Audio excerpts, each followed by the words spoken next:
Ladies and gentlemen, filmmakers and moviegoers alike, welcome to Critically Casual. I'm your host, Srekcuf5. Joining me, as always, is Judge Dorky.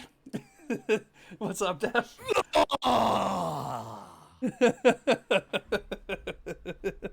Ah, came out of that. I almost wanted to use your last name. I was like, nope, that's not how this works. Hi, Dev. How are you doing today?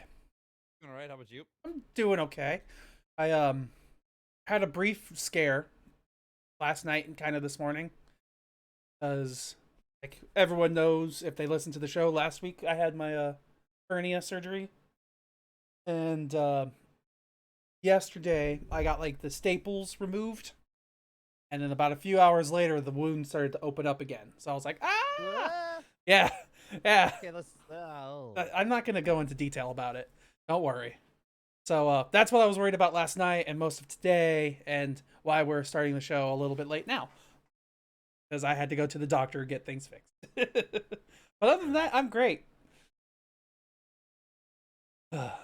Barely slept yesterday because I was all anxious, like I'm gonna have a bad time. You flew in yesterday, right? I flew in yesterday, Okay, right. and my family was worried about me the entire time because they're like, "You're putting too much energy into this. You're gonna tense up and pop things open more." I was like, "No, I want to fly in and have fun so I don't worry about what's happening." So, To enjoy things. yeah, I tried. Crashed a lot. You'll get better. uh, so, anything you want to talk about or anything else before we hop into this week's show? Let's hop into this week's show. All right. So, this week, I have called it We Are the Law. Because, we say what's a good movie and what isn't. Hmm? Uh-huh. Uh-huh. So, yeah, we're talking about Judge Dredd, and then we're talking about Dredd. Didn't have to put dates on those because they're different titles. Oh yeah. Similar to how, if we reviewed when we reviewed Suicide Squad and the Suicide Squad. Yep. You know? Totally different titles. Don't need years on those. Nope. Or if we review Batman with the Batman, you know? Mhm. Or if we review what's another one? It's another good one. Brian. There's a few others. I mean, I there's can't just But within the same franchise of things, you know what I mean? I mean, there's Hellboy and Hellboy. That one we actually had to put years. yeah, though because it's the exact same title. Yeah, Yeah. like Scream and Scream. Yeah. At I least mean, it's not like exactly. Halloween and Halloween and Halloween and Halloween 2 and Halloween Kills. Halloween, the sequel to Halloween, Mhm. which has a sequel called Halloween Kills. Uh-huh. Um, it doesn't follow the other timeline where it goes Halloween, Halloween 2, Halloween 4. It's gimmick. Because Halloween 3 never happened. Or whether or not you go to Halloween H2O after Halloween 2. Or if you go to the other timeline, the Rob Zombie one, where it's Halloween and Halloween 2. Yeah, that's crazy. Whenever we do our slasher list, it's got to be a mess. If we have enough movies that we could just make the list right now, but I'd be down next time we do a slasher to make a slasher list. Just look through what slashers we've reviewed. I already could tell Scream is probably going to be towards the top. probably, yeah. I mean, the original Nightmare on Elm Street, that one's pretty good. We haven't reviewed it, have we? I don't know. Not off the top of my I head. think so. I don't think we have. I kind of feel like we have. did! Yeah, with Freddy and Jason. Yeah. That's right. Because we did the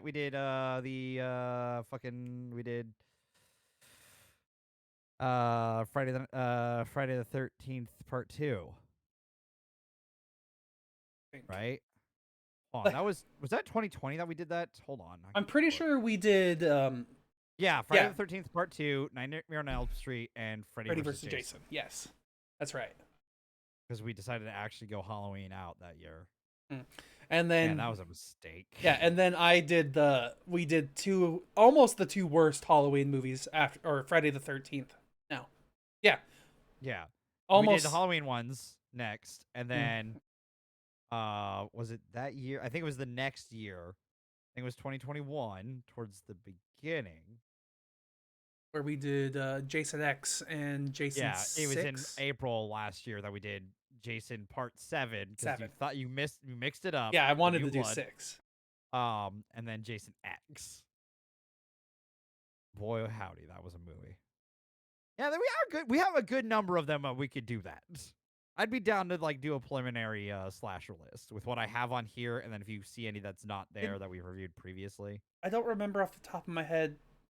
Were you here for the week of Candyman? No, you had to do that one on your own because That's right. Right, that was the 45-minute show. which I apologize still. Oh yeah, that's no problem. I was about to say, would Candyman be on that list? It definitely would be on there at some point. I think so. I think that because I watched the first one, I just haven't seen Jordan Peele's yet. So that would. The problem is I can't really add my score to it. I'd have to put like a red box on it because it was like added late to last year's scores, so wouldn't fully count. Dead Meat James. That I had no idea who that is, but if they're into slashers, maybe. We got a couple of people we can have on slasher weeks. I mean, hell, if anyone just wants to join us, we could definitely like. I know like Rach would probably be into joining us in some slasher weeks. hell, Monster, if you want to be on a show one week, just know that you can't talk nonstop the whole time. But anyway, on to Dredd. On to Judge Dredd, actually. Correct. Which came out June 30th, 1995, with a budget of $90 million. Gross opening weekend made $12 million, gross US $34 million, and gross worldwide $113 million. With our Marvel connection of the day being Slice Alone. Funny enough. The star of this movie. Yeah, Slice Alone, Sylvester. Because he was he played Black Hawk. What's his actual name in it? Stakar Ogord. Black Hawk from Guardians. Man, rewatching this. Not as bad as I thought it was. I was about to say, yeah, I kind of really enjoyed this one. Like knowing the source material not super well, but enough. Like it's trash. It's trash compared to the source material. Of course, right? Like it does not do the source material justice like at all. But it's entertaining. Yeah, like when I sat down to watch this movie, I was like, okay, a sci-fi adventure movie set in the future, made 30 years ago. I wonder how this is gonna come out. And it was totally fine. Like, Yeah. I sat down, and sure, some of the stuff that we do get is a little dumb because I have no idea about any of the source content at all, just like most of the time we watch comic book movies. You want to know the biggest crime this movie does? I guess is him taking off the helmet. That is argued as the biggest crime because, like, in the comics, he never takes the helmet off. Yeah, but you know why he does it in this within like 20 minutes. But that's part. They try to do it for like a show don't tell moment, but they ultimately end up telling us at the end of the movie, anyways. Like they're trying to allude between characters' colorful blue eyes. Yeah. So I would have liked that better if they like did like a. And I mean, it had to happen with what the plot they did with it. Like he wasn't gonna have the helmet, but like it's still a little weird. It's got it like if you enjoy the source material, this isn't one for you. This is just pretty much like best comparison I have to this is Demolition Man. This is just Demolition Man. I'm not wrong, right? not really. No. No. Like they just when did that come out? 93. They just pretty much went like, hey, Sly, you remember that movie you were in where you like were, a cop and you just kind of like blew shit up the entire time and just did shit? You want to do that again? This time based off of a comic book? Yeah, it will make even more money. Based off of a predetermined property. Look, Steven, it did not make more money. I by a long shot.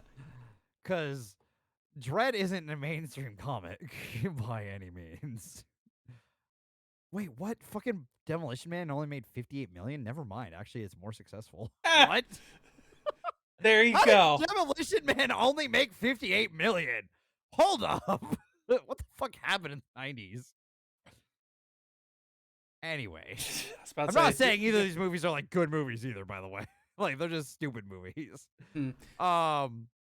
And I have a soft spot for Demolition Man because it's Wesley Snipes and Sylvester Stallone just going off the rails, and fucking Rob Schneider's in that one too, by the way. Fucking Rob Schneider. He was the one in this movie that I was like, why is he in this movie? Especially, Honestly, though, like he didn't bug me in this. he didn't necessarily bug me at all. Like, he was definitely the more human side that we Yeah, needed in this movie. But it's Rob Schneider. kind of the reason why I didn't ultimately like it is because by the end of the movie, like, what was the whole point for Rob Schneider? But honestly, by the end of the movie, what was the whole point for Sylvester Stallone? Like, To learn humanity. mhm, you're not wrong. That was the point. But it's like it's so quintessential, like so stereotypical hero's journey that it's so like cringeworthy to me. Where Oh, it's 100% yeah, cringeworthy. where you get back to the end and you're exactly where you started, except a Yes. little different. Yep. No, But that's accurate. that was 100% this movie. However, like this movie, I liked what they did with it. A lot of the stuff, like I enjoyed the futuristic sci-fi that they built, even though it's supposed to be a dystopia. I Kind of liked, cyberpunky world. yeah, absolutely. I enjoyed the how we were told everything in this movie. Like the only part of this movie that I thought was a little extraneous was probably the Angel family and that interaction there. That was probably a part that we didn't need to have, especially when it came to the brothers. They were just ridiculous. Yeah, dude. Every time, like, my favorite part of this movie is the GIF I use.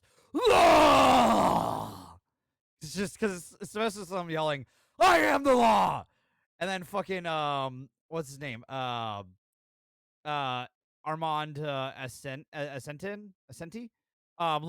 just yelling, "Ah!" It's just it's so aggressive. Ah! I mean, hell, like we get to see a much more emotion in this Dread than I thought we were gonna get, even though it was mostly like anger.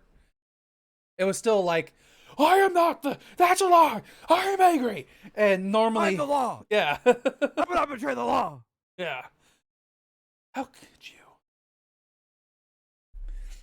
But I liked it pretty much all of it. I liked the beginning, the setup. I liked the hotel that we got to see with Rob Schneider and the block fight. I liked the exposition that we got in the school because it felt kind of nice, honestly. Like this is the one time where they explain how things worked that I was like, I'm kind of okay with this. Like, Class. yeah, exactly. It makes sense. And then when we get to what's actually happening, like the actual plot of the movie, um, it gets a little weird. Um, Especially because how the climax, like the final fight ends. I don't like decisions were made, and I don't understand what happened, but we could talk about that when we get to like spoilers when we compare the two. Um, well, ultimately, like I enjoyed this one. I enjoyed the bulky blockiness that they made with all the like props that they had. I enjoyed Sylvester Stallone. Um, I Yeah, don't mind that he I didn't wear his just helmet. I mean, yeah, that's fair. Like, if I'm looking from a source perspective, like it does shit on the source quite a bit. But like I said, if you're gonna change it, make it entertaining, it kind of heeds to that a little bit. It's I'm editing the rule a little bit because it's like make it good. Gonna do But it it made right. it entertaining. No, my rule is, if you're gonna make it good. Or do and which usually means like, hey, if you're gonna change stuff, like you gotta be, you gotta respect the source material, while also just making it entertaining. You don't have to do a straight, from source to screen, um, translation. And this one's proof of that because, like, I'd be willing to watch this again. Mm-hmm. But at the same time, I understand, like, why Dredd fans fucking hate this movie.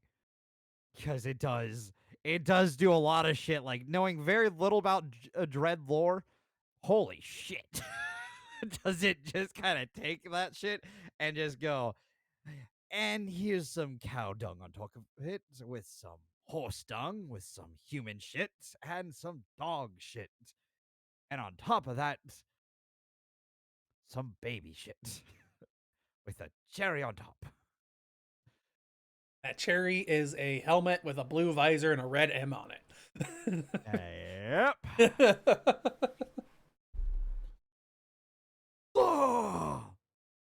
So I do gotta say, like, with just design wise, I know it has nothing to do with this movie because they took most of the design from the comics. But like the red M for the face area for like the viewer or whatever, I think is probably the worst decision ever on like a mostly black helmet, because it's like, yes, I'm a police officer. Shoot me right here, right between the red marks, right here. Here's your target, this big red arrow that's pointing right at my forehead. It's hard to hit the head, right? You know that, right? Like, that's why people get trained to shoot bodies, do body shots, not Yeah, headshots. yeah. It's easier. Like, no one's gonna hit that spot. Like, you could put whatever the fuck you want on your head. It's not. I know what you're trying to say, Especially if the but it doesn't matter. range is 200 meters. It didn't seem like they were shooting from 40 blocks up or 40 stories up. I mean, we'll talk about like discrepancies in size when we get to the next movie, too, because there's a thing in there makes me wonder things. But we'll get there. Like, straight up, dude. Like, this movie is stupid but entertaining. Absolutely. So, like, it kind of has that going for it. So good on it. If I had to, like, if I was told I could take out one character, though, guess which character I could take out? Not Rob Schneider. I'll take that away right off the bat. Is it the other judge? No. Hershey? Judge Hershey, I think we need her. Because Okay. she's the one who gets to Stallone the most. Like, Dredd and his personality. Judge Griffin? No, I'd probably keep him, too. Just because he's kind of useful exposition. Eliza? I think it's Ilsa? Elsa? Yeah. And yes, I would get rid of her. She 100%. just kind of show up at the end. Yeah, she shows up at the end specifically so Hershey has a lady to fight. That's the only reason why she's in this movie. It's funny you bring that up because I watched that, because literally I watched these right before we did the show, and I saw that happen. I'm like, does this adhere to the Bechdel test? And my point, I think, is no, because I feel like this is on the level of the Bechdel test, right? Like, they're not here just talking about a guy, right? Mm-hmm. But, and they do talk to each other, but it feels so much like that they're both in this scene just so that they can fight each other, because they have had zero interaction beforehand. It's just so that, like, Judge Hershey can have someone to fight with and doesn't make Stallone look like he's beating a woman. Yeah. So, personal opinion, I don't think that passes the Bechdel test. Like, they talk, like, if they had interacted before that scene, maybe. They don't. Yeah, They the three. don't. So yeah, for anyone who doesn't know, the 3 rules, I had to look them up specifically. The 3 rules of the Bechdel test is rule 1, that there are at least 2 women featured in the movie. Uh-huh. They're not really featured. Well, one of them Well, isn't they're featured. featured. They're featured. I'd say Hershey I was would featured, but not Ilsa. I would say featured in the sense of like they have speaking roles. Okay. That's what's considered kind of like they are named characters with speaking roles. That's kind of what I've always interpreted that rule as. Okay, yeah. The next one is rule 2 is these women talk to each other, And technically they do. And rule 3 is they discuss something other than a man. And technically they do. But I still feel like this fails the Bechdel test. Yeah, like, I mean, by technicalities, it passes, but it doesn't feel like it passes. You know what I mean? Like, they share a scene together where they fight each other and talk shit while they're fighting. And it feels like they're just there to do that. Yeah. Like, Ilsa is 100% just there to be like, Hershey needs someone to fight at the end of the movie. And, I mean, sure, she could fight another woman, I guess, because our main antagonist convinced her to change her mind about something. Like, I would say this. If Ilsa was in the movie more, I wouldn't feel the same way. Yes. But then again, like, where would she be, I guess? Introduce that part of the plot line sooner so they can do stuff more with it, because it does really just kind of happen at the end. Just saying. Yeah, you're not wrong.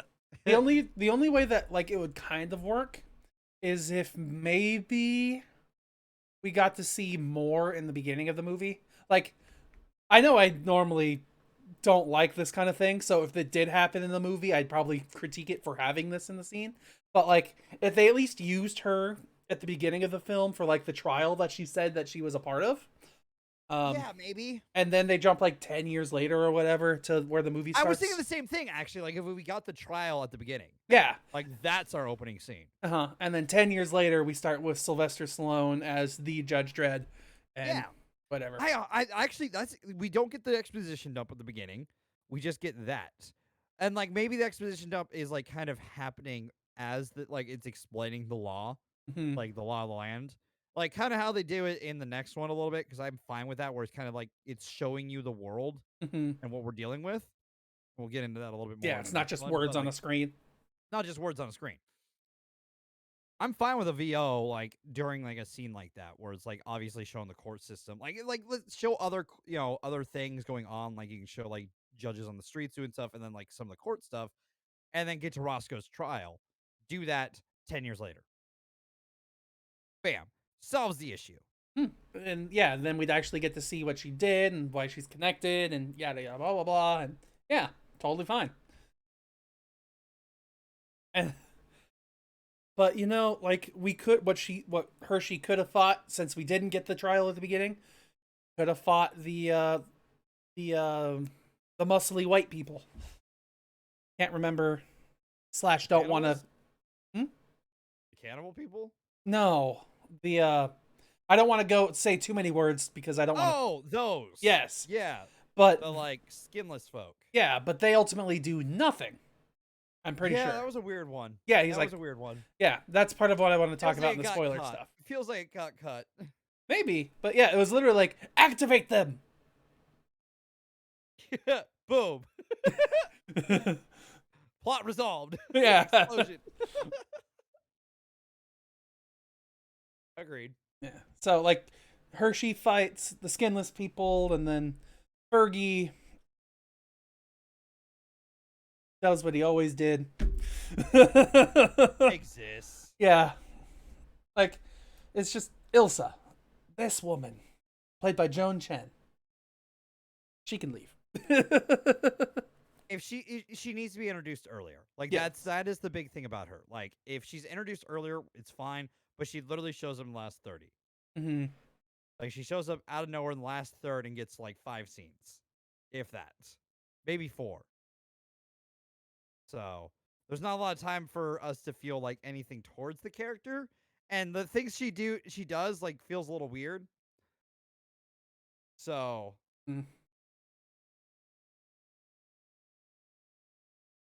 Yeah. It is kind of strange to me that, like, Joan Chen in this world is described as being she's a judge or is she a lawyer? She's a doctor. A doctor. She's a doctor. Okay. Yes. And she can fight a judge. Totally fine. Yeah, that's fine. See, only because, like, the reason I brought that up is because we got to see a trial for Sylvester Stallone's character, Judge Dredd, and his lawyer was another judge. But then we go later into the movie, and it's like, you were at my trial, and you said this. Yeah, a witness. Yeah. We need more. Like,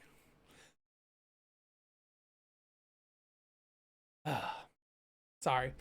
Yeah, I got frustrated there for a second with you cutting me off, but Oh, I was trying to sorry, I was just more like yeah, she was a witness. Like, I'm not confused why she was in the court. I was confused as to like her role because based off of what we saw in the movie, there weren't any witnesses other than the judges and, or should I say, no, they're all just judges. Everybody there was judges. Everybody, including the future judges, the Academy kids. Like, there was nothing else to this trial. But then we get to hear about another trial where there was more to it, even though, like, all we know, like, how was there a trial for what this character, for Rico? How was there a trial for Rico when he was judged by Sylvester right on the spot? You know, Steven, you are thinking too hard into this movie that came out 30 years ago. That's kind of, I know I said that, yes, this movie came out 30 years now, but it's still the 90s. Like, when if you were to say movie came out, when I first think like a movie came out 30 years ago, my first immediate thought 70s and 80s. Not the 90s. You used to it, buddy. It's the 90s. Yep, it's the 90s. But like the 90s were one of the better generation, in my opinion, one of the better generation of movies making. 90s and early 2000s. As it was silly and fun. And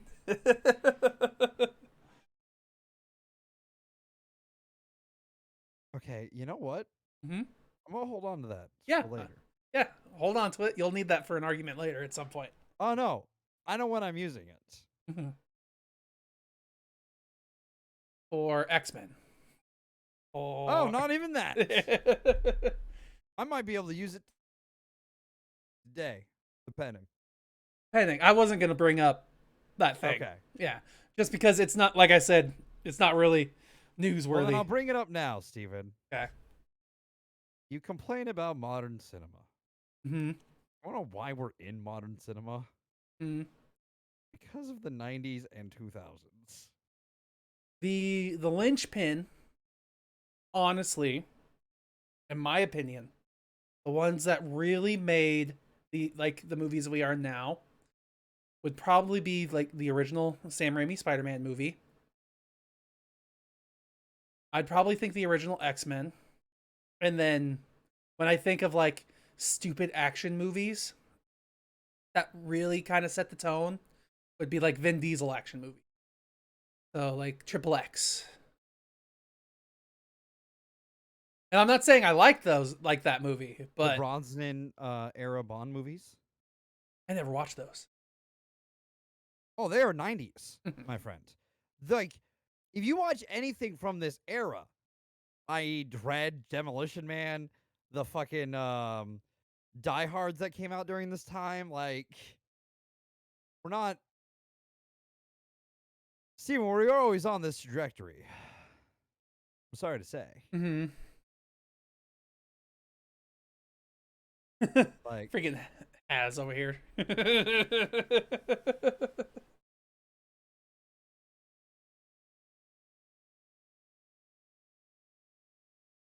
I mean, yeah. I was about to say, when it comes to like all art forms, they all age differently, of course.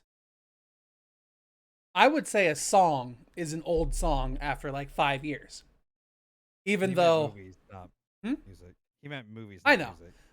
Like I was saying, Oh. each art form has its own time. So like I didn't songs, hear that part. My yeah. bad. I didn't listen to you one time. One time I didn't listen to you. You listen. You mishear me all the fucking time, and now whatever. Don't get Whatever. all defensive here, Dev. I'm not trying to call you out. Um, when it comes to movies, I'd say a movie's old after like 15 years. Um, where I was going with that, I don't know anymore. The problem is we're also like our brains are stuck in late 2000s, early 2010s, because of how we developed with the internet. Mhm. So like me and Steven had a minor discussion before the show, about because Francis Ford Coppola was talking about stuff, how he's not able to make a movie, and we were going back and forth on this, Mhm. and it's the same back and forth you guys have heard 1,000 times of me saying like, this is just the way things are right now.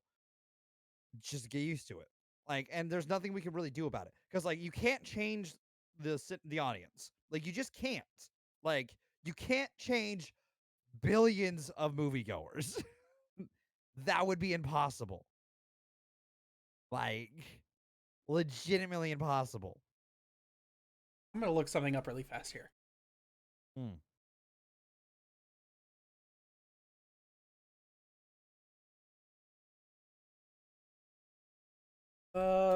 You could kept talking. Sorry. Okay.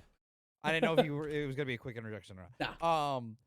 But I was talking about how like we as consumers aren't gonna be able to massively change because like and I'm gonna get minorly political for just a second. We're all broke, so we're gonna choose what movies we go to. We aren't necessarily gonna go see Francis Ford Coppola's movie if we don't know how it's gonna turn out, and we don't know what reviews and stuff are on it, right? We still get unique movies like Knives Out, anything Jordan Peele's done the last, fucking 5 years. 1984. Like we've got good individual movies coming out, but like we're also going to go see the schlop because we know we're going to enjoy the schlop if it's what we enjoy. Like I enjoy superhero schlop. I enjoy the fucking Fast and Furious schlop. Like I enjoy those. I don't necessarily enjoy the Transformers movies as much anymore. Hmm. Mind you, Bumblebee was good. Well, like those started to fall off for me, and I didn't go to that schlop. Guess what? It was still making millions of dollars because everyone else still liked the schlop. Like, and I'm not gonna change. Like, my opinion on that is not gonna change people's opinion on it. I'm just tired of people bitching about it all the time.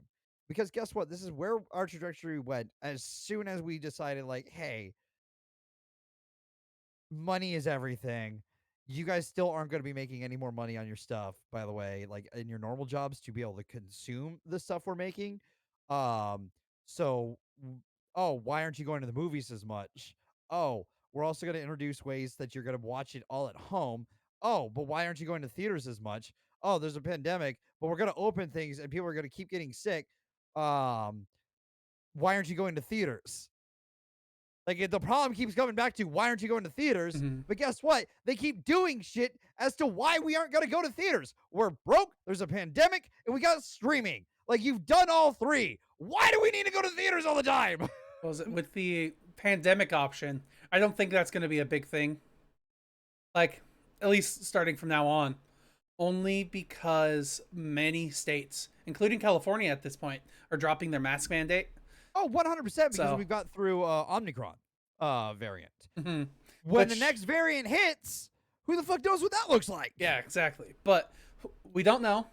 And the whole, like, the whole, it's a word, jargon, whole terminology, everything that's being said about COVID at this time is different. It's not like we can't get sick or else we're going to die anymore. It's everyone's going to get sick from it eventually. So they stopped caring. Which is stupid. I agree with that. But that's how it's being talked about in the US right now is everyone's going to I get it. know, I know, I know. So the whole like we're going to release a movie to cinemas isn't going to really stop anybody I don't think anymore, but I'm not 100%. Well, you have a lot of people who are still not going to cinemas. Like, Steven, we went to Scream opening weekend, and I had 3 people in my theater. I mean, yeah. Scream. I don't think, as much as we liked it, I don't think was going to be a major movie blockbuster, anyways. But it's proof of the whole, like, oh, everything reboot and everything makes money. Proof of the opposite. Like, it's proof that, like, hey, just like, people aren't gonna go see every fucking movie. Like, that's just how it is. Even if it's something that's a well established thing. Mm-hmm. Scream is extremely well established and loved by a lot of people. And I went to the theater and there was 3 other people there. Trying to think. Like, Let me double check the what we saw recently. What was the last thing we saw in theaters? Don't look. No. Moonfall. Moonfall. Yeah, of course, no one was going to be there. No, that one's obvious. Yeah, Scream. Before that was Scream, and we have to go back to 2021 for the one before that, which would have been Spider-Man. which would have been Spider-Man, which everyone was going to go see that, or it could have been Matrix Resurrections. I didn't go to see that because it was on streaming. Mm-hmm. Before that, Resident Evil, hit or miss on who would be there. Before that, Ghostbusters Afterlife brought people in. Yeah, that one brought a few people in. It's funny because every single one of these movies, Ghostbusters Afterlife, based off of another franchise, Resident Evil, based off of something else, Matrix, based off of something else, Spider-Man, based off of something else. Well, guess what? There's not a lot of other movies coming out that are of interest. Like, I'm sorry, but there's just not. I wanted to talk about, for an instance, like box office money, before we get back on Judge Dredd here, because we've tangented quite a bit. Because there was news recently that Spider-Man No Way Home is now bested Avatar in the domestic box office. So now the top 3 movies in the US in the domestic box office are Avengers in Endgame. Star Wars Return of the Jedi, I think. No, sorry. No, Force Awakens. Force Awakens, thank you. And then it's Spider-Man No Way Home. And the reason I bring that up is because the largest movie making area in the world, like movie consuming area in the world, is China and the Chinese box office. So that's why we get follow-ups to movies that most people wouldn't expect, like Pacific Rim. Yeah, like Pacific Rim. If it was just based internationally, yes, if it was just based off of domestic, they never would have gotten a sequel. No, but they got fucking internet. I mean, that's why the Transformers franchise lived for as like making a movie every 2 years, as long as it did, because it was killer overseas. Yeah, and like it was box office money. Yeah, and when I look up the top 50 highest grossing films in the Chinese box office, the first movie that shows up that was American made is Avengers Endgame at 7th place. Okay. And the reason I bring that up, I had to connect the dots there for a second in my own brain, is like, it's not just domestic and it's not just foreign. It's like, there's a lot of audiences out there, and honestly, the one that you just need to target has got to be the Chinese box office. Target them, and then you'll have a movie well made, basically. And now I've lost my train of thought. God damn it. How does this tie back to Francis Ford Coppola? Because I'm not gonna lie, Steven, whatever movie he's planning probably doesn't target the Chinese audience. It almost definitely doesn't target the Chinese audience. But ultimately that just brings back to like the discussion we had earlier, which was it's all about the studios and how they're making movies and deciding what to do. But that wasn't where I was going to go originally with this. Fuck. I was trying to do my best to help you on your path because I didn't know where you were going to go with it. No worries. You lost your thought, and I thought maybe that's what you were tying it to. But no, like my big thought process on it right now is just like, hey, like this is just this is what we live in. You know, it's just like what else are we going to consume? Like, yes, we'll go see and there's proof that like movies like that like people that are unique will come out and people will go see them. But like not all of them. Like we just can't. Like people can't afford to, and just from a health standpoint, like a lot of like people are still not going to see movies, obviously, because like they can either watch it when it releases online, or they don't want to pay for the theater, or they don't want to get sick, or all the above. Trying to find. Oh, here we go. No, that's not.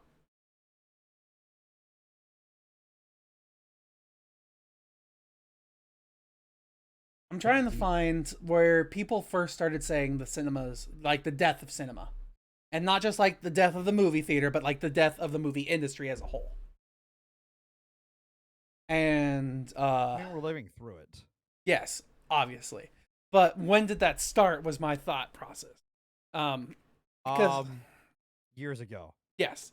Like right now, when you look it up, when you type in the death of cinema, all anyone talks about is comparing it to what it was like before COVID. Because when you look at 2020, oh, was it here? It says the box office lost $5 billion. The U.S. box office. What'd somebody say? I I was gonna ask, and then my brain went, I just fell for a D's nuts joke or the other day. I'm not gonna fall for another one.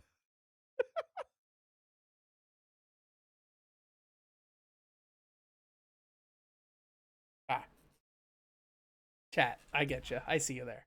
But yeah, but it says here the U.S. box office lost $5 billion in the year 2020, where it all that was released in the theaters was 338 movies, which is a 66% decline in the number of movies being made in 2019. Or in 2019, they had a 45% drop of movies from the year 2018, and goes on from there. This has been a trend for a while. Yes.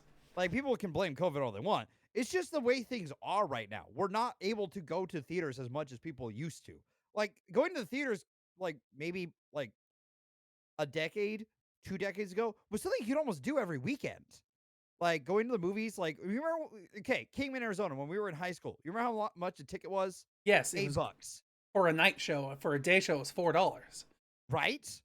It was cheap as shit. You could go every fucking weekend. Mm-hmm. You would go throughout the entire week and spend less than $100. Do you remember what the cinema was called before it was bought out by Harkins?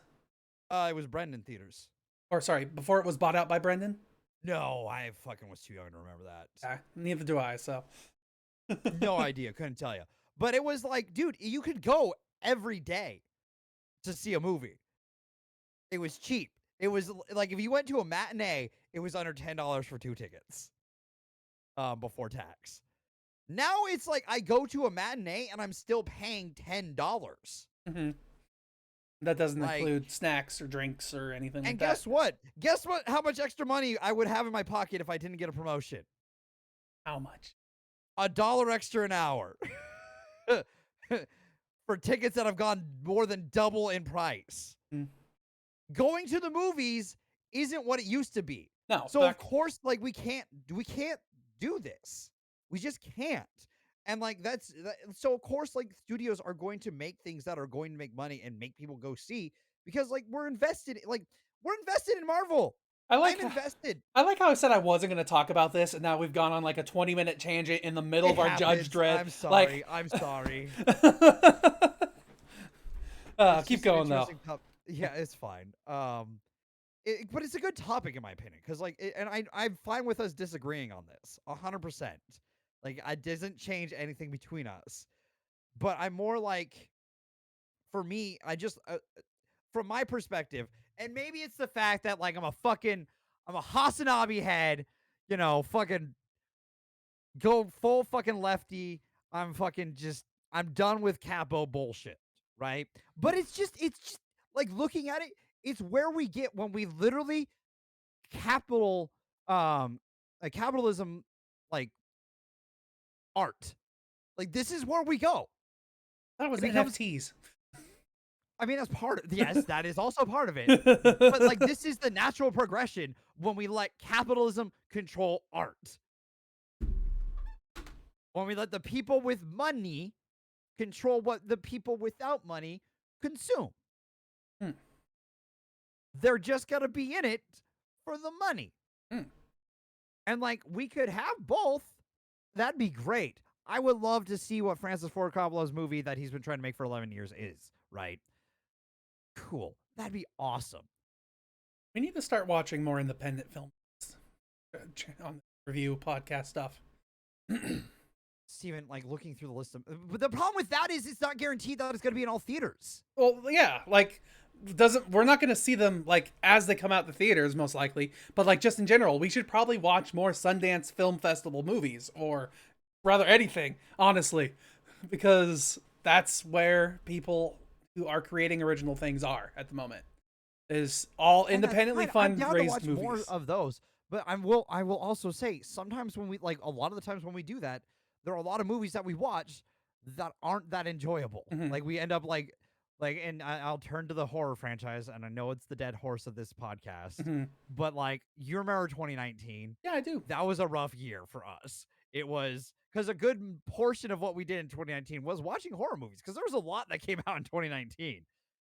I It was like a 20% win ratio for us. We could that go year. back to Shudder, you know, like No, they make so many horror movies each year that are all independently created specifically just for Shudder.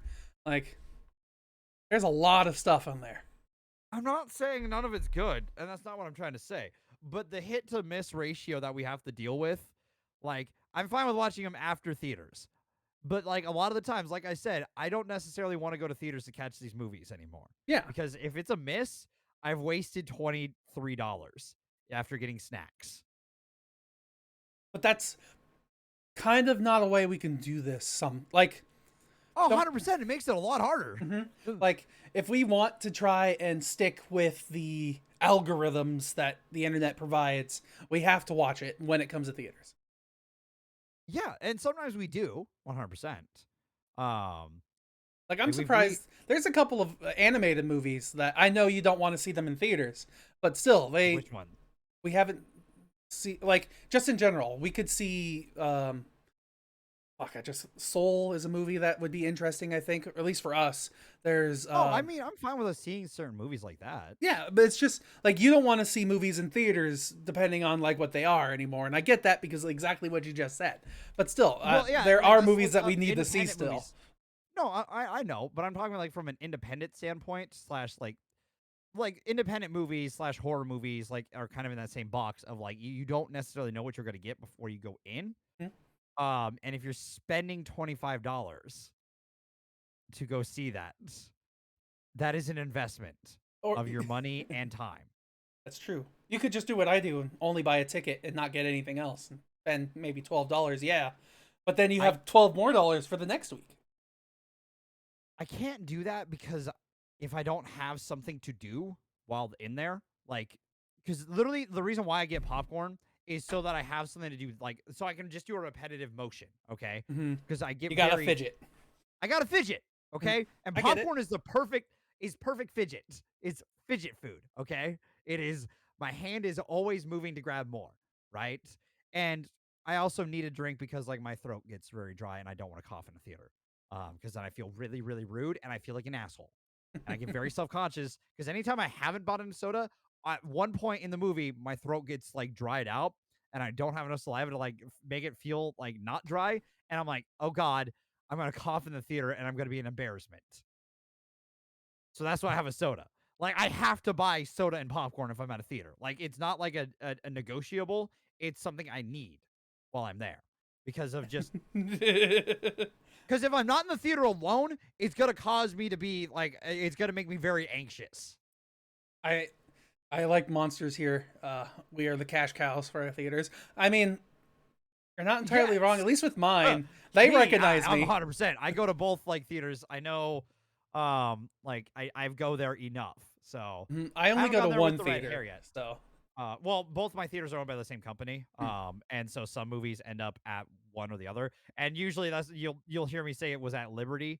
That's the lower theater, the lower tier movie theater. hmm, In the sense that like it was like an old like art theater kind of thing, like where it like has like old like stages and stuff. yeah. And it's got like several stages in this block. But it like it's where movies go to die in town.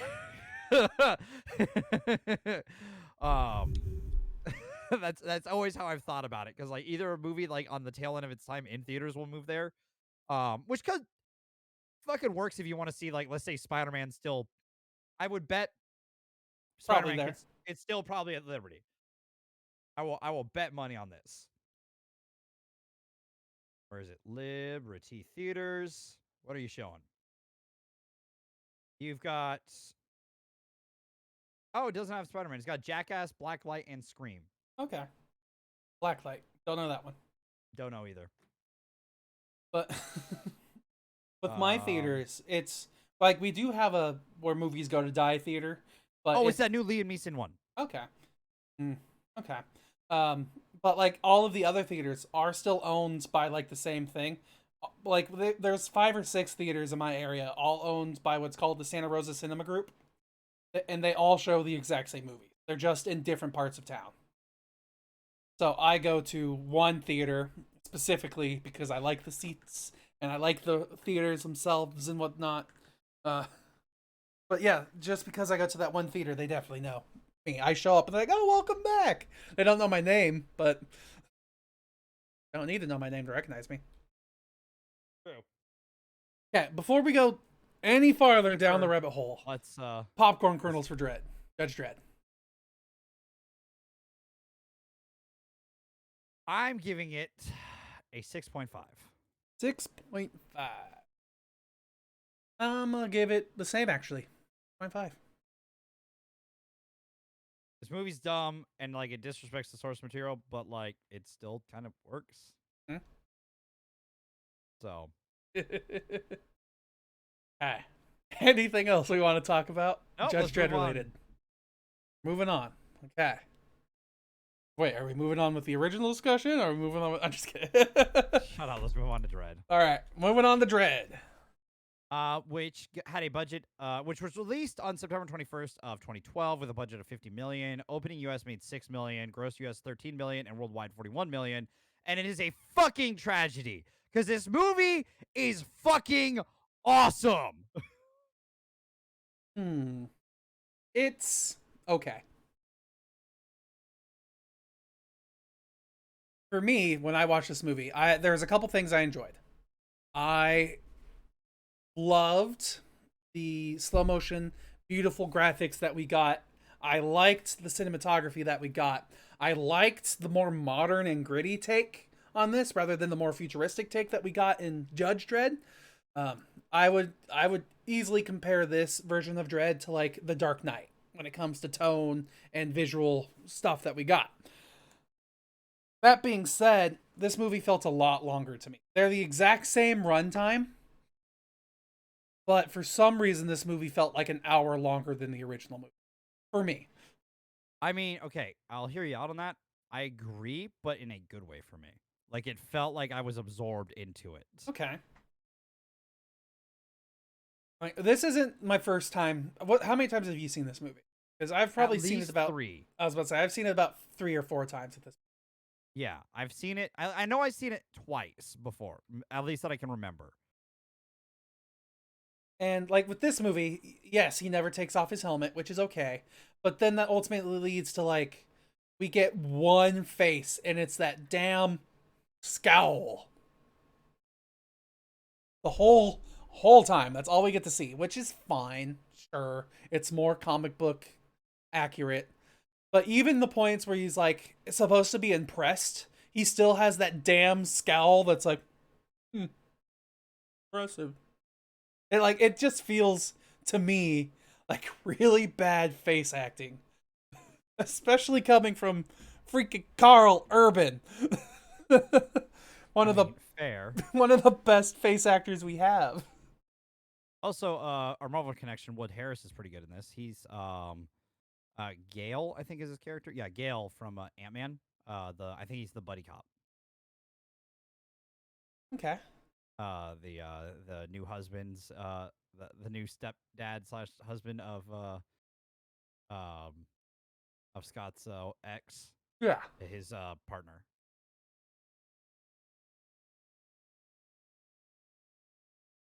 trying to think if there's got my attention. Yeah. But when it comes, like, there's a lot of things to like about this movie. I like the story better. I do. I especially because it has nothing to do with weird, well, like skinless people, and I like the cast that we have for sure. Carl Urban's amazing. He's one of my favorite modern actors. He's a chameleon when it comes to the roles that he can play. Oh, he's great. Yeah, there's Olivia Thirlby,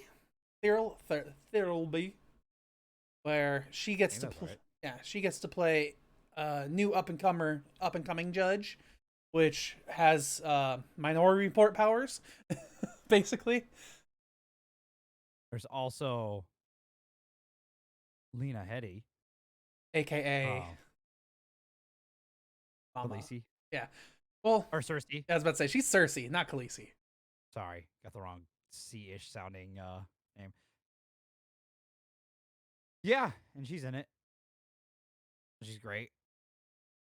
What we get with her, I just this movie I really enjoy. Okay, and it's a lot of fun. And I don't have really any issues with it. It's a fucking fun time seeing like it's a fucking spectacle. And like it world builds really well for you to be invested in it. It doesn't necessarily have like Dredd doesn't necessarily have to change at the end of this. Like this is more of a survival movie. Mm-hmm. Similar to like what is it? Raid. Like a like cop survival in this thing like scenario. Mm-hmm. So I think it works for what it needs to be. I see your points in that sense, but I don't think it necessarily has to do that to be good. Well, yeah, I wasn't saying that he like Dredd doesn't have to have a character development. No, I know. I'm more saying like I see your critiques, but I definitely like for me like those aren't issues. Those are non-issues. Mm-hmm. Like the helmet thing, like I think it works because like Dredd doesn't need to show emotion. Because he's not supposed to. He's not really he's supposed to be kind of a very stoic one emotion person. Mm-hmm. Because of how he like is brought into that system. Like and it's just kind of just how he is. He's just a rigid angry person who's trying to like dispense law to the world. And I think that like works in this if you go into it with that, if that makes sense. Mm-hmm. If you're looking for more than that, like this isn't gonna work. 100%. Like the story that we got, like we don't really need. We got character development, but we didn't need it for Dredd. Of course, the character that got developed was Anderson, which is totally fine. Yes. Dredd is just where he is. He's supposed to be the way he is. The story we got though is totally fine. It like I like the story that we have because of how it was natural in its build up. It just led to the next thing I thought pretty darn well. It's I think my biggest complaint honestly is I remember this movie specifically for the slow-mo scenes. And there weren't as many as I remembered. Like especially Yeah, I'm sorry to disappoint you. Like this is exactly how I remember it. Yeah, I know Like, this is exactly. I got that text from you. I'm like, I don't remember. I remember there being more slow mo scenes. Was that a snap or a text? That was, I think, a text, but yeah, either way. I remember getting that from you and being like, because like that's the stuff that I studied a lot. So like, I remember fair. seeing those over and over. So like, when we got to see the slow mo, we got to see it 4 times, and the first 2 times, like the first time we see it, kind of establishes how it works. The second time we see it, it's just there. Like, it's literally sorry, maybe that's the third time. I'm ignoring the first person view slow mo part. In that original thing. So like the first part was the car chase, which is cool. That establishes how slow mo works. Then we have the fall, which we get to see a brief moment of, like the very beginning of it, which I was like, oh, that's cool. It's fine. Then we get to see, but like the brief moment of the slow mo with the fall, and then like the bathtub slow mo, both of those pretty pointless, other than looking really pretty. You know Eh, what? That's all I need to do. Cause dude, I remember like when that scene came on and the bath scene when she does the yeah. water thing, and I'm like, dude, if that was a real drug and I was taking it, that's all I would be doing. Like I would be pruning in a pool, just doing like, oh, and then just seeing the water, like literally seeing light refract through water. You'd probably enjoy shrooms then. I am scared of the deep recesses of my mind. I do not need that. And don't do acid. Shrooms are usually fine. Not even gonna risk it. But yeah, still, like the bathtub scene, amazingly beautiful. Completely unneeded, other than it looked amazingly beautiful. Um we have then the like there's a hotel shoot up scene, which that one I loved just because the juxtaposition where we get the from the two perspectives.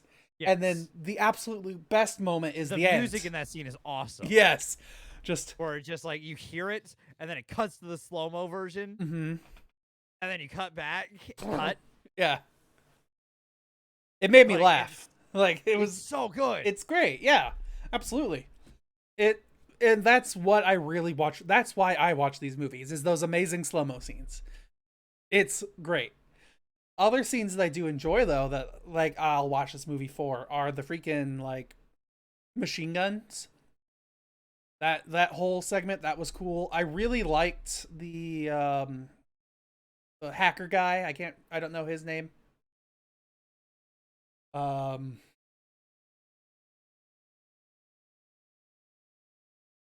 I don't know his name. I think that was Zwimmer, wasn't it? Let me check. There's I can find a picture of him. I think it's No, he was someone else in it.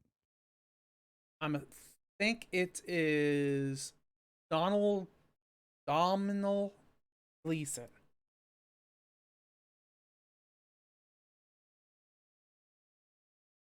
Well, at least that was the actor's name, Domhnall Gleeson. Okay. Um, I don't know what the character's name. I'm not looking at that.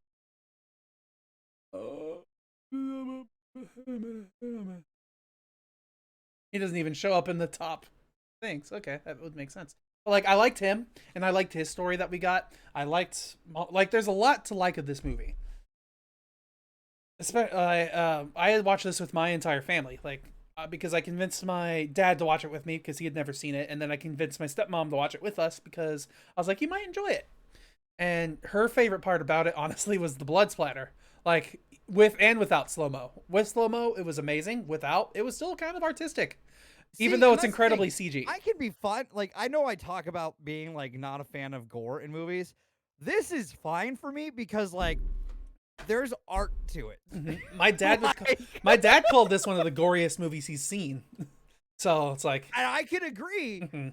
but it's very artistic Yeah. about its gore. Like, Mm-hmm. like you can't fuck like like you can't fuck around with artistic gore. Like that shit's like actually pretty fucking good. Like the cheek, the fucking cheeks Yeah. scene. I I just like the explosion where you could see the ripples happening against the guy Oh as he's being yeah, shipped through the wall, and like all that stuff's shit's cool. dope. So the one thing I don't like about this movie is some of the stuff that they don't explain about the equipment and like the judge life, because we have the lawmaker 2 specifically, I believe, in this movie still, but we have no explanation to it. I mean, it's all shown to us, which is fine. I don't mind that. But then once you get to the scene where the explosion happens, like my family was completely at a loss. I'm like, what happened? And I was like, oh, because DNA matching is a thing. And like, they didn't show us that. And like, they did for like a second. So, like, it was an important moment for the movie, but it was kind of just glanced past. Yeah. So they were at a loss on why that happened. And I mean, it's justifiable, I think. And I'm like, I'm not gonna, I'm not gonna criticize anyone's critique of it. Like, it definitely, like those kind of little things, that makes sense to kind of call the movie out on a little bit. But at the same time, this movie's fucking gorgeous and like it really is, goddamn good. And I just anything anyone says about it, I'm gonna be like, you're right, sure, on a level. but look at the rest of it. I'll just Will Smith over here being like, the rest though, look at it. It's so good.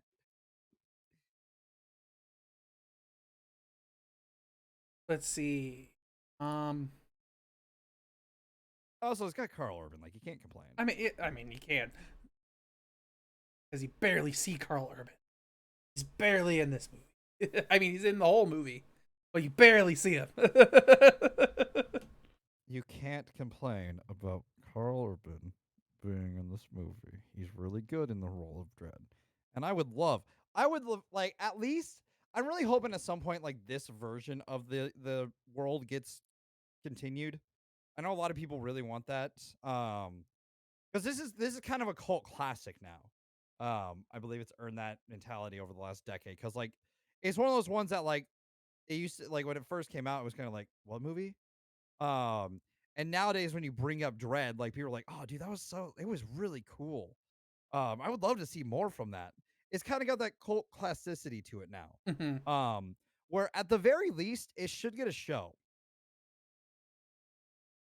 I mean, it could probably happen, but if they were to make a show, it wouldn't be with Carl Urban as the lead anymore. I don't know if it necessarily needs to be Judge Dredd. It could be Judge. And just do stuff in the judge or with the judges, you know what I mean? So, like, I was about to say, if it was just called Judge, it'd probably be like an anthology series where each episode was with a different judge. Yeah, potentially. Or, like, even then, like, you have, like, a set of judges that you're kind of, like, following their story there. And, like, Carl Urban can still be in it as, you know, because he's not afraid of doing TV shows. I mean, look at The Boys. No, he's not afraid to do it, but I don't think if a studio were to grab this product, the rights to make a show for it, they would probably choose a different actor. Just because it's been 10 years since it happened. One of the first things when I say want to play.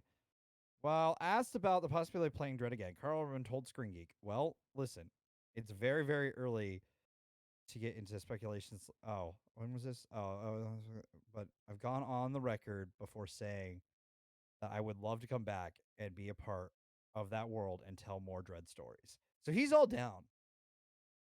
I'm not, like I said, I'm not saying that he's against it. No, I know. I'm just trying to will this into existence, Steven. Let me just like keep saying things to kind of like will this. See, for me, it's usually you have to complain about it not working, and then it works out for you. Like, I mean, that's fair too. That literally happened to me today, actually. If I backtrack for a moment, where I was like, God damn it, I called my doctor yesterday at 3:30. Why haven't they called me back? 5 minutes later, oh, hey, doctor, how you doing? It's just how, when I play Magic the Gathering, God damn it, I need one more land. Hey, land. God, I wish that's how it worked for me. I just gotta complain enough, and things usually work out in my favor. Fuck yourself. With the work and everything. Even in Magic, I don't get that luck. I get that kind of draw luck like once every blue moon, and it's only with the Boros deck.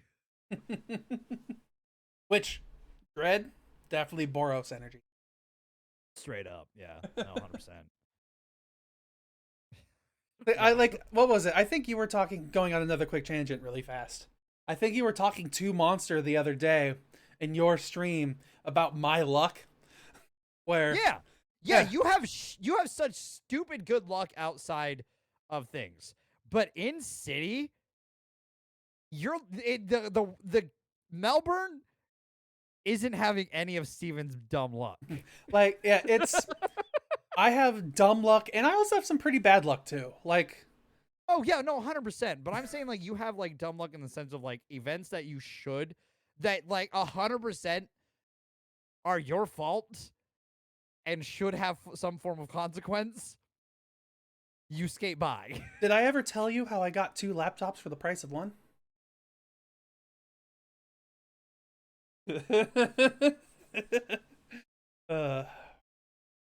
That's a story for another day.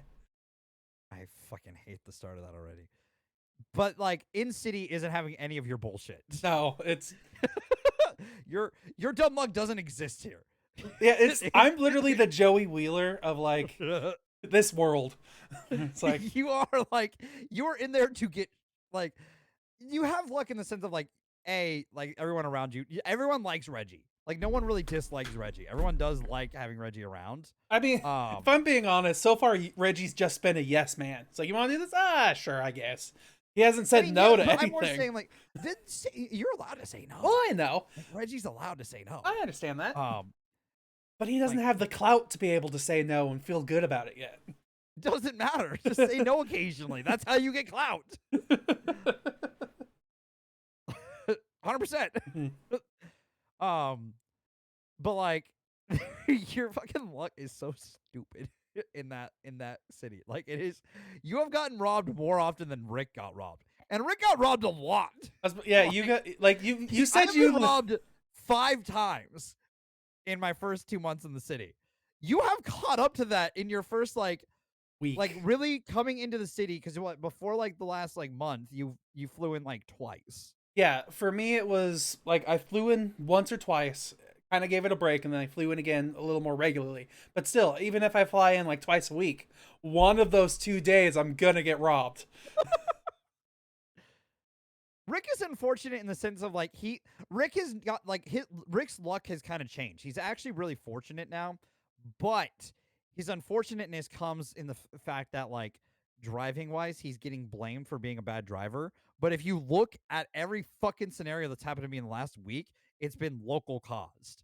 Like it's just locals being dumbasses and me having to react to locals being dumbasses. And part of that is like I could drive slower. Yes. 100%. And I should. I should drive slower. Fine. But sometimes if it's the open freeway and I'm in a car that goes 300 kilometers and there's not a cop in sight, and if a cop does see me and I'm going 300, they're not going to catch me. I'll just go. Well, before we get too much, Rick is not a bad driver, monster. Before we get too side tangent, let's get the fucking popcorn. Yeah, why not? Popcorns. For me, I would give this movie a 7. It's better than the first one. Just not for me, not 5.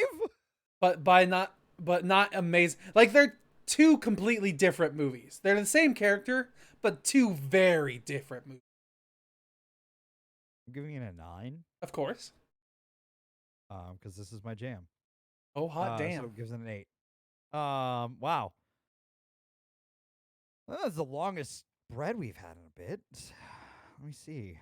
Yeah, that's the widest spread we've had on a movie take. That is a full 2-point difference.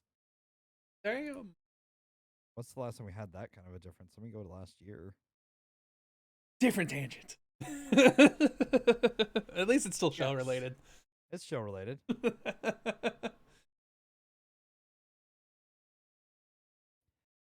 Bro, it's been a while since we've had a spread of 2 points or more. I'm currently in August of last year. I mean, we are, if you look at our logo, we're 2 sides of the same coin. Okay, found the 2-point spread. Okay. Oh, that's weird. I did the math wrong on that. Anyways, was Space Jam A New Legacy? Same point spread. That was July of last year. July 19th show. It's like even the original Space Jam here, 2-point difference. Yeah. Literally, it took us, it's been 6 months about. 7 months. God damn. Wow. It's interesting because like way back. Oh, here's a bigger one. The original Mortal Kombat. 2.5. Okay. Or The Fifth Element. I gave it 2 points higher than you did. Yeah. Well, okay. So we know if we go like 2.5 or higher, then we know it's Mortal Kombat. Beyond that, like I doubt we've had a spread higher than that. Monster Hunter? No, that's 2.5. Yeah. Without me giving it a 0.5 or a 1, I doubt we've had a higher spread. Oh, Wonder like Woman, like 1984. 3-point spread. Where I liked it more than you did. I still don't know how you gave that a 7.5. It's only a little bit better than this if we were to do direct comparisons. I would say it's worse than this. I mean, I'll have to rewatch it, but it's not bad. It's either way. No, it's bad, Steven. It's bad. Monster's right. It's Tangent Week. Yeah, 100%. All right.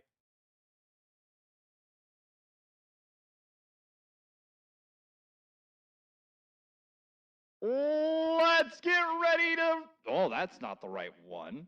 Nope. Hold on. So how much longer until you? Shut up. Shut up. We've already talked about capitalism today. We don't need to talk about it again. Let's get ready to spoiler.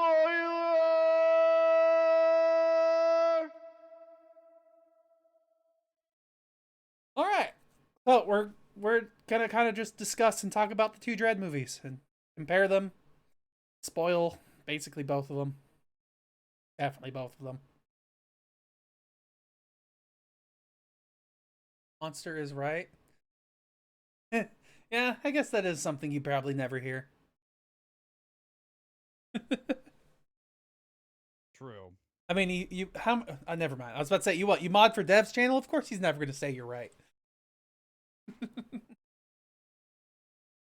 Which how much I get roasted in chat by him? Yes, I'm never gonna say he's right. Oh, let's talk about Dredd Dredd. and Dredd. Our Dredds, our judges Dredd, or our I Judge think Carl Dredds. Urban's look is better. I do agree with that. I do like the more militarized look that they gave him, and the more black or sleek stuff. With the original Sylvester Stallone, he kind of looked like Captain Falcon. Yes, 100%. I agree. I mean, but then again, the law is an eagle, not a falcon, so he's Captain Eagle.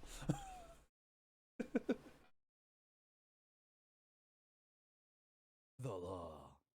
Jesus Christ. Yeah, these movies. What can we really talk about? Like, what would we really digest? Like, outside of the clone thing. Yeah, the first one. like with the first one, it's just the fucking clones, man. Like the fact that Sylvester Stallone himself is a clone, Rico, the main antagonist / best friend, also later found out to be genetic clone brother, are and people that fight each other and they do the whole thing and yada blah blah blah blah. And then the movie ends with Rico taking control of the cloning whatnot, trying to make more clones of himself. They're about 60% of the way done, I think they said in the movie, when they said to activate the clones for the fight. And then, like, we see hands, we see, like, feet, and then the rest of it's just completely cut from the movie, it feels like. It's just not there. So then we get Hershey fighting Ilsa, and then Dredd fighting Rico.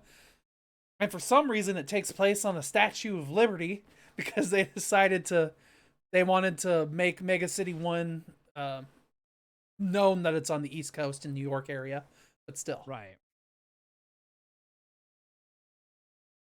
Just like, I don't know about Judge Dredd, but that just instantly made me think, like, what happens in the world that they would call the cursed earth, which is everything outside of the cities, basically.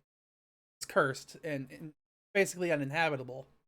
But they would still risk moving the Statue of Liberty out from the cursed area and into the city. Like, And then making it a cloning facility. Yeah.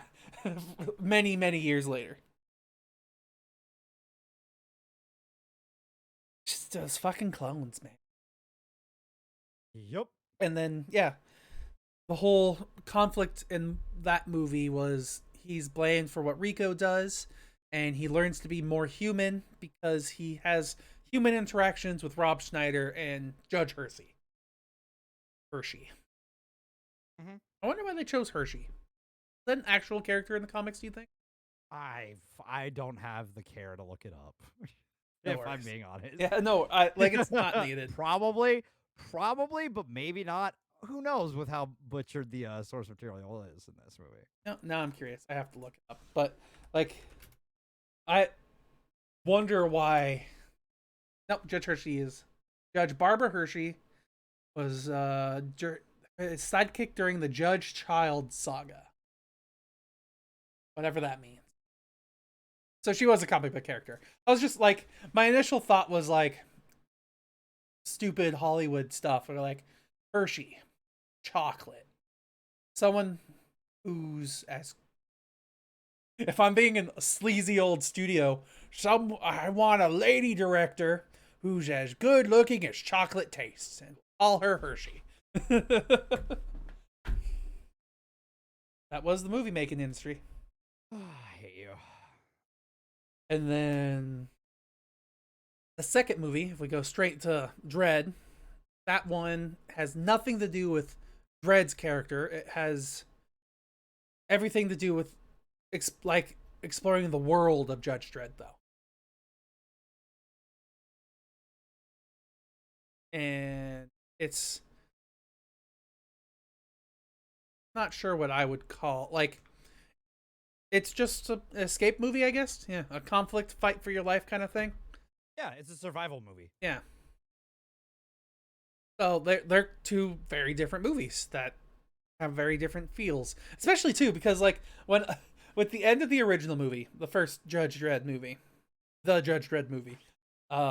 it ends with everybody in the council of judges, the High Council of Judges, is dead. Every single one of them. There is no resolution to what happened. No. What happens... Dredd literally just gets offered the job. He's like, fuck that. I'm going to go back to street cop. Yeah. And then rides away into the sunset. What happens? Yeah. Wait, what do we do? What are we going to do? Yay, Dredd. Dredd, you just leave? Okay. Yeah. Yeah, he just leaves and everyone gives him applause. And then the audience is like, wait, everything is worse than it was before. You're down 100 judges. But everything's back to normal. Yay. Yay, fascist law. And then with the new movie, we don't lose any like bad judges. Like we lose 4 judges in this movie, but they're all corrupt judges anyway, so it doesn't matter. And ultimately, the one who develops is Anderson. Yep. And Anderson's development, I probably like, yes, she's a better judge, but is she a better person? No. But she's been turned into like a good cop judge person. And her ability to read the mind is terrifying in the context of law when you think about it. Like, oh, 100% thought crime, dude. Yeah, like it's a thought crime. Yeah, that's why I said the Minority Report. Yeah, the Minority Report powers. Like, the sheer fact that she could be like, yeah, I've read his mind, and I read a memory about him talking about this, so we can arrest him for this, even though we have no proof of it other than my ability to read his mind. Yeah, well, and she's 99% certain that he did the thing, and it's like, okay, we can't do anything on it just on a 99%. Mind you, they do shit all the time off of the law is weird in this dystopian future. And it's best not to think about it too much because the law makes errors. The law doesn't make errors. The law is perfect. That's why I'm here. Duh. Which, sorry, going back to the first movie again. Yeah, with Sylvester Stallone. Fucking Rob Schneider. Like, sure, he's in this movie for, like, the human side of Judge Dredd for the majority of the movie. But, like, he goes to jail. He is found on the plane. He gets shot. He goes to the hospital. End of movie. He's probably gonna go back to jail. I don't care. Like, no one of those probably care that he helped save the day. It's like, you still technically broke the law, and you escaped your prison sentence. Dredd will put a good word in for him, right? Sure. Still probably gonna go to jail. Instead of 5 months. Dredd will put a good word in him. It'll probably be 6 months instead of 5 years, but still. Dredd will put a good word in for him. It'll be fine. It'll be fine. As long as he doesn't forget what happens next with the next street cop adventure of Judge Dredd. He's got to read the comics. Not happening. He's just got to read the comics so he knows what's coming. Oh, okay. That makes sense. And then once we jump back to Carl Urban again, like, hard to compare them directly because they're like, yeah, like I said, I do like they are different characters. Yeah, completely different characters. I do like the same character, different characters. Yes. I'm not sure which approach I liked either to like the world building. Like, I do like the more modern dystopia that we get in the 2012, but I kind of like the flying car thing, like the future. I love a cyberpunk aesthetic. Yeah. But this works better for the movie that they're going for. You could do either or, but like I like the Carl Urban one better just because what it's going with. It's a lot more monotone in colors and schemes up until we get to the slow-mo stuff. Like when I was looking at inspiration art for the podcast or for the thumbnail for today, the original was a lot more colorful. The modern one was grays and browns, and that's basically it until we get inside. But then once we're inside, it's the concrete jungle, so it's grays and more grays, basically, up until we get into somebody's house. I'm fine with that. Yeah, I don't know. Like, it's just this is a weird one to talk about spoilers because like it's the Carl Urban one. There's not much to spoil. Yeah, it's just one that you should just watch. A run and gun shoot 'em up movie. Yeah. So with the Stallone one, like, there's the clone plot line that comes out of nowhere and then just resolves itself. Which gives you something to talk about, but like, is that a good thing to talk about? No. I rest my case as to why you should have given it at least a 7.5. Nope. Not happening. All right. I ain't got anything else then. Trying to think, like, I feel like there's more we should talk about Carl Urban. Like I said, there's not much we can talk about with it because it's just like it's pretty self-explanatory. It's a survival movie, and like you're put into this box and survive. One thing that I thought was interesting, because the futuristic authoritarian dystopia that they live in, it's like they talk about the judges and what they deal with, and it's like, yeah, we have hundreds of crimes every day, and we can only deal with 6% of them because there's just that many crimes that we have to deal with in this super city. And it's almost like the issue isn't that you need more law enforcement. It's that people's, like, where they start, like maybe their spawn point being like lower close society is maybe making a factor into why they might be doing crime and stuff like that. But, I digress that, societal issues would be causing such a thing because that's impossible. That's impossible.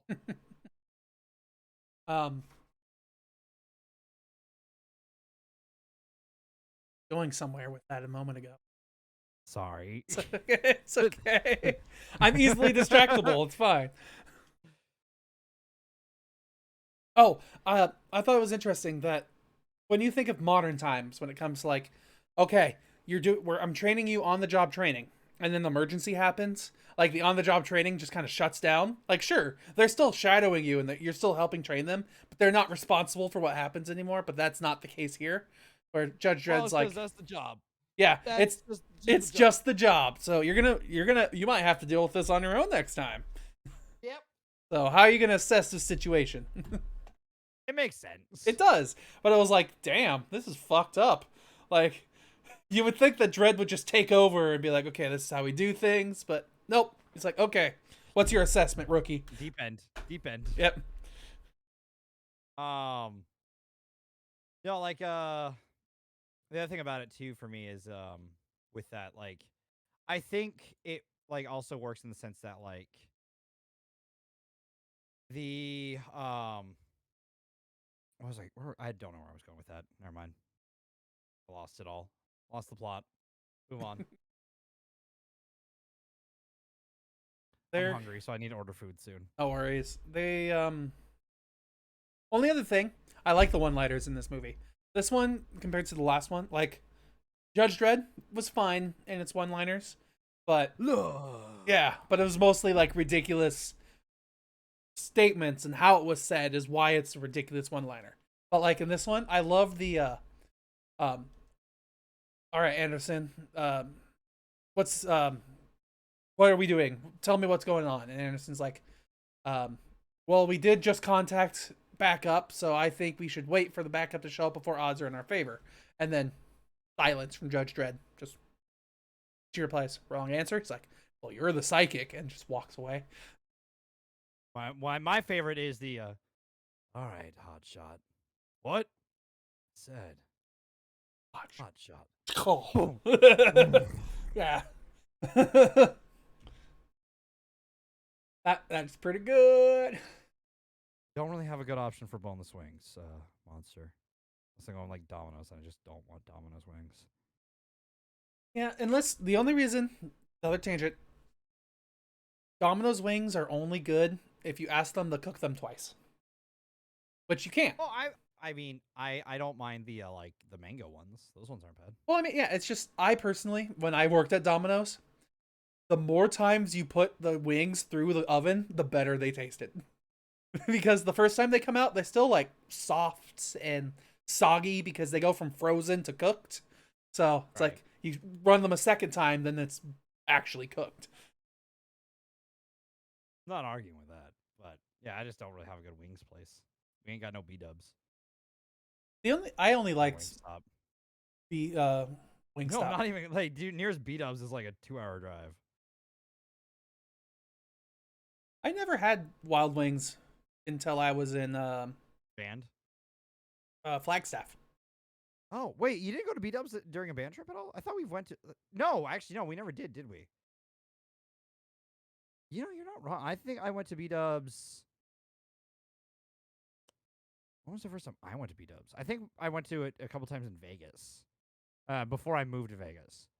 Like when I lived in Arizona, we went there a couple times. Yeah, like I do like going there. My favorite memory actually from Buffalo Wild Wings is the fact that I went there with my friends on like a boneless wing night where it was discounted, and for some reason one of the cooks in the back comes out to us and he's like, "Hey, we need people to try out this new sauce that we're experimenting. Would you like to try it?" Like, sure, let's try it. And my two friends tried it before I did, and then he told us, by the way, it's ghost pepper flavored. It was spicy and amazing to watch their reactions. They were dying, weren't they? Yes. That's fucked up. Funny, but fucked up. It was pretty great and terrible.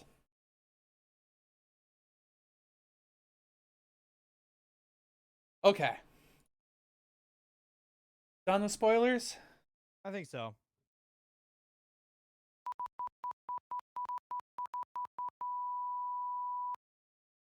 There we go. Right slide. Hit the wrong one originally. Whoops. Oh well. All right, news and wrap up. So, news and wrap up. There isn't really much news that caught my attention this week that I felt like we should talk about for sure. Like, other than the freaking Ford Coppola stuff, but same conversation we from had. the Super Bowl.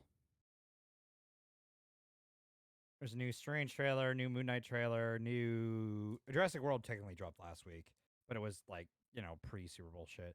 I don't remember if there was like a Batman TV spot. There wasn't a ton of other ones though. There was no Star Wars related trailers. Just shocking with May, like Obi-Wan coming out in May. May 25th, 40th anniversary of New Hope? No, sorry. Why do I always get the fucking Star Wars titles mixed up? Ugh. That would. Are you talking about the first one in the franchise? Yeah, number 4. Yeah, that's a New Hope. Okay, thank God. Have you seen that TikTok where the guy explains how all the Star Wars movies are titled wrong? Yeah. That's what sticks to my head more often than the original titles. That's your mistake for letting that decide what you do. Yeah. Because he's not wrong. It makes more sense. Like what, 6 is Rise of Skywalker? Yeah, if I remember.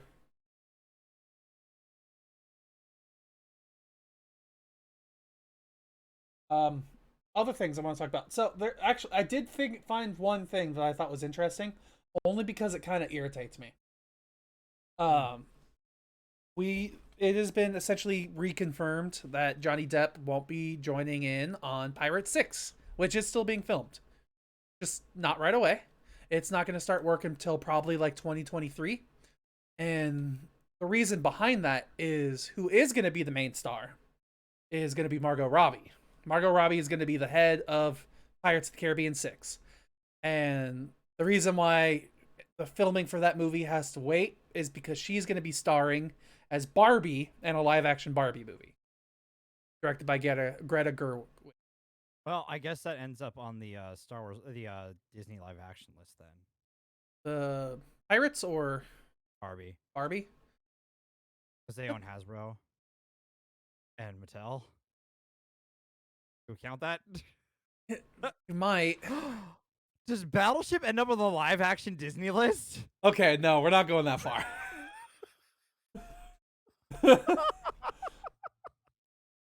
Okay, maybe we won't make Barbie. Is Battleship gonna be the Battleship of two lists? I hope not. Just like I still am personally a little like bugs with you. Like we gotta watch all these movies and throw them on our Marvel list just because it might happen. Maybe we don't have to throw them on the Marvel list. I just would like we've watched all the other X-Men movies. Okay, so why not knock out the last 4 in case? You're not wrong. It's just like, what was it with you talking about like other movies or like that aren't technically in the universe, but because they had a cameo in this movie that they are. It's like, but they aren't. But they are. But yeah, that's all of that's just a bunch of bullshit. On the off chance the X-Men are in Doctor Strange Multiverse of Madness, I want us to be prepared.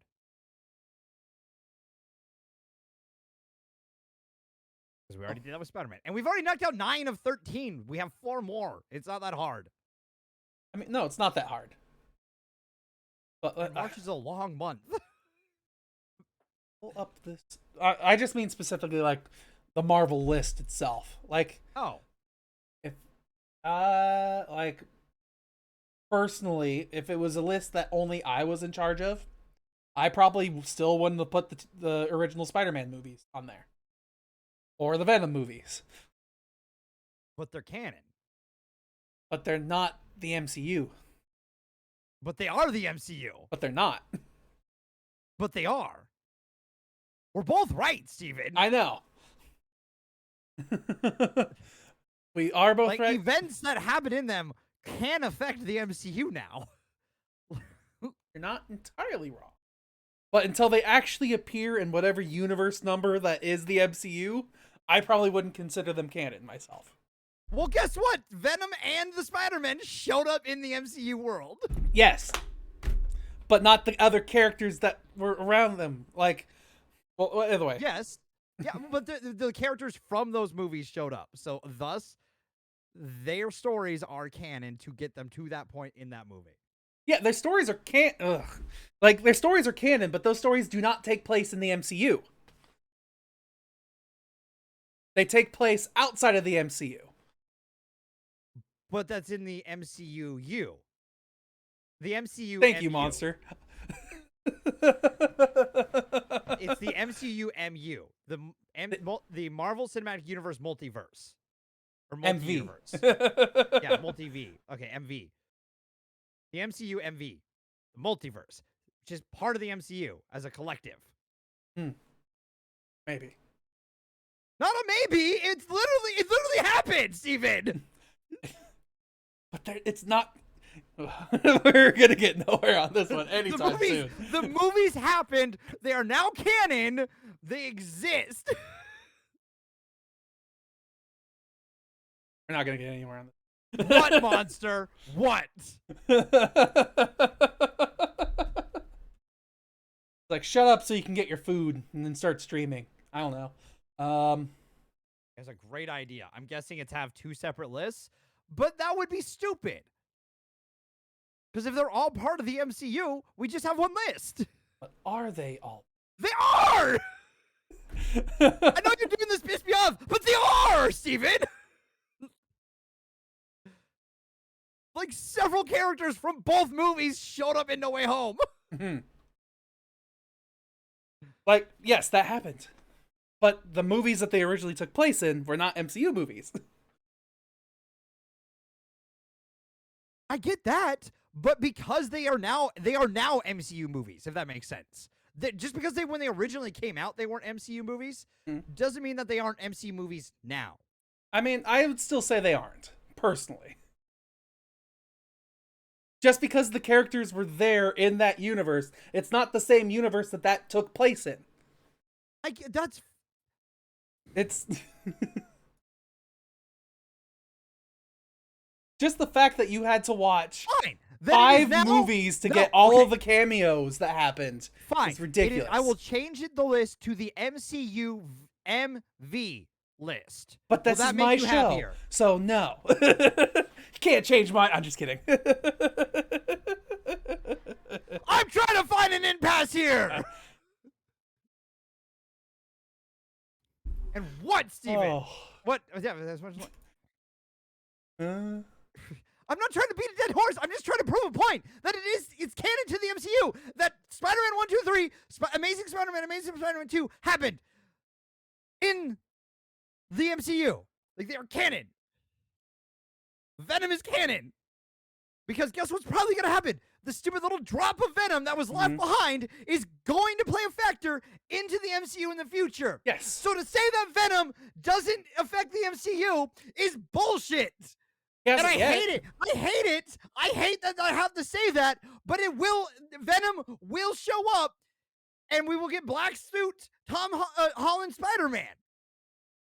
What happened? Like, just because I would love to see Topher Grace come back in the Tom Holland world. Like, He probably exists. Probably, We yeah. have no idea who plays Eddie Brock. I mean, in Exactly. Like, what if Topher Grace was Eddie Brock in Tom Holland's MCU? That would be He'd be an old ass Eddie. Yeah. I mean, just the fact, like, we're going to get that part now. That's based off of the No Way Home and what we got. Venom, little goo left, and now Spider-Man, Tom Holland, is in his little apartment complex where he's by himself. What's his next step? Probably working for the Daily Bugle. Or maybe not the Daily Bugle maybe the Daily Bugle since it is actually a reputable source of news apparently now in that world, but like maybe working in a lab. Yeah. Maybe he could work in a lab. But then Eddie Brock couldn't be his counterpart where the Venom thing gets in there. So, because my guess no, listen, actually can.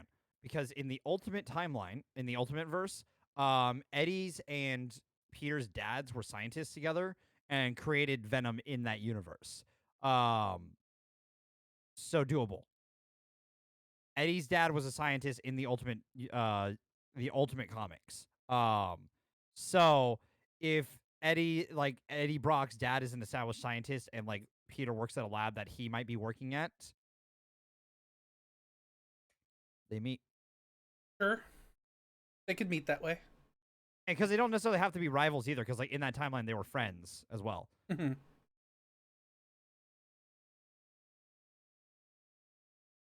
Yeah, there was another tangent. Sorry, it's just the way it is. We're very tangenty today. We're not on topic. It's just one of those days. We're not perfect. What do you want from us? If I were to compare last week to this week, I'm not sure which one was worse. We watched far worse movies last week. And like the opening last week was a lot worse. What was the opening last week? Me shitting on us. Oh, yeah, go fuck yourself for that still. That was a bad opener. That was a bad opener. We recovered the rest of that show, though. Not wrong. I'm sorry. I'm trying to like skim through things really quickly here. Be like, any news that's important. Not really. Not really. I mean, season finales for shows are coming out. Like today, Peacemaker season finale came out. Tomorrow, The Legends of Vox Machina gets its last 3 episodes before its season finale. Star Trek Discovery's newest season came back last week, so you didn't see the mid-season stuff, so you could catch up now. I don't know. Those are all shows that I watch, so. I see nothing else that I think is worth talking about other than next week's movies. Which are? Next week's movies. You didn't respond fast enough, so like I was trying to like. You did that pause that you do sometimes in between things, where it's like, okay, he wants me to interject here, and then like half the time you do this pause where you want me to interject, but it's also the same pause. Like it's like the same length of pause of you trying to find something to say. Yeah, it's both me being like, Dev interrupt, or my brain misfiring. It's the same gap. Or you're reading something, and you're like, oh, maybe I'll talk about this real quick, even though I just said we're wrapping up. Let me interject this piece real quick. Speaking of, I'm just kidding. No, next week we're watching Tomb Raider, made in 2001, and we're throwing that up with Uncharted. 2 new movies to add to the video game list. Will they beat Battleship? I have a feeling Uncharted might. From what I'm seeing, Uncharted could. But it's literally just gonna come down to our taste. Yeah. And how much Marky Mark I have to put up with. I almost made you spit take there. Almost. Glad I didn't have a big sip. He's not a bad driver. Fuck you. And I don't know if I'm playing Rick tonight. We'll see. I probably will play Rick tonight, but we'll see. But yeah, then we'll see. Laura, the Tomb Raider 2001 is not beating Battleship, I don't think. No, that one's definitely not. Right. And okay, are we good here? Are we done? Anything else you want to talk about? I think we're done. All right. This was a struggle. This show. Vlog. Probably turn that off. I liked it better when it was the comments on this screen. They don't really work on this screen, sadly. Right. All right. So we're done here, everybody. Thanks for being here. You're awesome. Like, comment, subscribe, ring a bell, leave a review. Tell us how we tangented too much to make a good, coherent review. I don't know. Do what you want. Share with a friend. All of our videos are on YouTube now. I did it last week. It took me 2 fucking hours to upload a year's worth of content. Or edit. No, I didn't edit anything. Either way. Yeah. Watch us on YouTube, and I guess we'll see you next week. Yeah. All right. And remember, sic parvis magna. Greatness from small beginnings.